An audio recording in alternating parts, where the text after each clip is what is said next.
A mehill was an Irish system of shared work. Neighbours and community members came together to help each other with essential seasonal work. It is one of the clearest cultural expressions of Ireland's Indigenous values of reciprocity, solidarity and shared labour. This was a pre-capitalist, pre-colonialism, land-based, kin-based, honour-based society. In pre-capitalist Ireland before the 1600s, money barely mattered. Land wasn't owned, it was shared, and it was governed by Brehon law. People didn't work for wages, they worked for each other. A mehill was a voluntary work gang, neighbours helping neighbours. No contracts, no coins, no debt, just solidarity. It's what kept the community alive, not an individual enriched. In a world where harvest failure meant hunger, the mehill made sure nobody faced it alone. This was community as infrastructure. There was no formal invitation. A family about to harvest hay, cut turf or sow potatoes would let it be known, often by word of mouth, and neighbours would just show up. They would arrive early, often with their own tools, spades, forks, scythes. You just showed up because that's how it worked. No one was paid. If you wanted help later in the year, you gave help now. It was an unwritten social contract.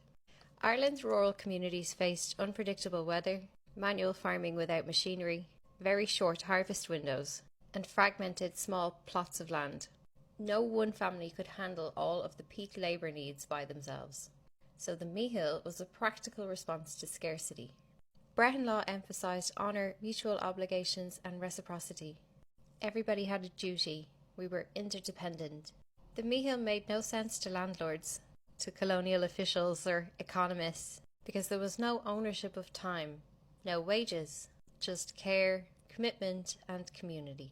Music, food and story were all built in, because life was something to be lived together, not merely survived alone. The hosting family would prepare food, soda bread, stew, tea, maybe a drop of poaching. Feeding the group was your duty as host. Hospitality was part of the exchange. After the work was completed, there would be music and dancing and storytelling. Work became a celebration. Everything in these communities ran on word of mouth. News would travel through markets and churches and crossroad chats. We're cutting hay on Tuesday if the weather holds. They're starting early, bring your blade. The weather dictated timing. People didn't need a formal invitation. If you saw a few dry days in a row, you knew what was coming. Turf bank drying out? People are footing it. Good drying weather? Time to cut the hay. You knew who you'd helped recently and who you owed a hand. These were long-term reciprocal bonds. Often, they stretched back generations. If a family helped your uncle last summer, then you'd show up for them now. In small villages and townlands, you'd hear the blades. You'd see the gathering. Somebody starting early might blow a whistle, let the dog bark, or even light a fire. You don't need GPS, you just follow the noise. They'd often tell key community members first, like the publican or the priest. People who are natural information hubs, not because of their power, but because of their reach. Most people live their whole lives within a few miles, so you knew who your neighbours were, what fields you farmed, and when they needed help. In spring, we'd be sowing the potatoes and the grain. Fields were prepared by hand or with a horse plough. The furrows were dug, the seeds were planted. In summer, it was turf cutting time.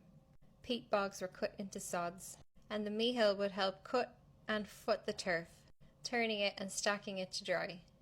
By August, we're into haymaking, originally with a scythe. It then needed to be spread, dried, turned and gathered. Weather here is crucial. Too much rain will ruin the crop.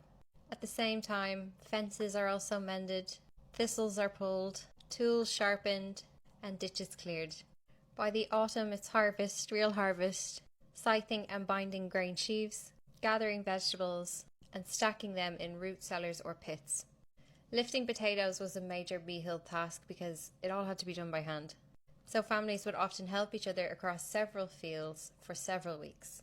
There were also year-round domestic tasks that a mehill might form for, such as thatched roof repair, stone wall building, moving cattle, or even churning butter.